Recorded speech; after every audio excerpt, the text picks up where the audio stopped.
Alam mo ba na ayon sa isang 2023 study ng Bangko Sentral ng Pilipinas, 56% ng mga Pilipino ay walang ipon? Kapag may emergency, napipilitan tayong mangutang, kaya lalo naiipit sa kahirapan. Pero teka lang, hindi ibig sabihin na kung maliit ang kita mo, wala ka ng pag-asa.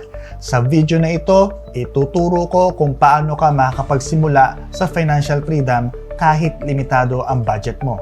Ready ka na? Let's go! Hi, I'm Gian lang iPro Cooperative at ang mission namin ay tulungan kang makamit ang financial freedom.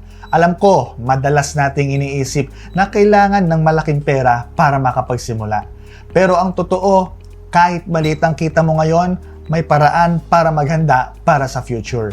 Ang financial freedom hindi yan tungkol sa kung gaano kalaki ang kita mo.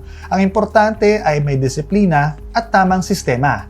Base sa research, ang consistent na small steps ay may sustainable kaysa sa biglaan. Here are the 3 steps na pwede mo simulan ngayon. Step number 1, magtabi ng maliit na halaga araw-araw. Kahit 20 pesos per day, kaya mo nang magsimula. Sa isang taon, meron kang 7,300 pesos. Ayon sa financial experts, ang ganitong disiplina ay mahalaga para masanay ang sarili sa pag-iipon. Sa halip na extra rice o soft drinks, subukang i-prioritize ang pag-iipon para sa future mo. Tandaan, ang mahalaga ay hindi ang laki ng ipon mo, kung hindi ang pagiging consistency mo. Step number 2, gamitin ang tamang tools. Sa panahon ngayon, hindi na sapat na nakatenga lang ang pera mo sa alkansya. Ayon sa datos, ang inflation rate ngayong 2023 ay nasa 6.6%. Ibig sabihin, ang pera mo ay unti-unting nawawalan ng halaga kung hindi ito ini-invest. Kaya ang tanong, saan mo dadalhin ang ipon mo? Ang sagot, gamitin mo ang mga tools tulad ng iPro 5-in-1, kung saan bawat piso mo ay magiging investment, life insurance, health coverage at may kasamang credit line pa. Hindi lang safe ang pera mo, kumikita pa ito sa dividendo at patronage refund. Step number 3, huwag hintayin ang tamang panahon. Simulan mo na ngayon. Sabi ng mga ekonomista, ang compounding effect ng investments ay mas malaki kapag maaga kang nagsimula. Ayon sa research, ang mga nagsisimula ng maaga, kahit maliit ang initial savings ay mas mabilis umunlad.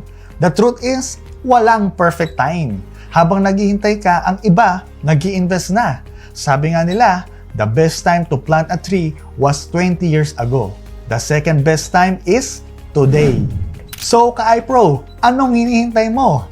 Kahit maliit ang kita mo ngayon, may paraan para makapagsimula ka sa financial freedom. Tandaan, hindi importante kung gaano kalaki ang panimula mo. Ang mahalaga, nagsimula ka. Ang iPro 5-in-1 ay ang all-in-one financial tool na designed para sa mga tulad mo. Sa halagang 20 pesos per day lang, katumbas lang isang soft drink, pwede ka na mag-invest, mag-loan, at protektahan ang pamilya mo. Gusto mo bang malaman ang detalye? I-comment lang ang iPro 5-in-1 o mag-message sa aming Facebook page at tatawagan ka agad ng aming representative. Here in iPro Cooperative, palaging tatandaan na ang kasaganan ng buhay ay napagtutulungan.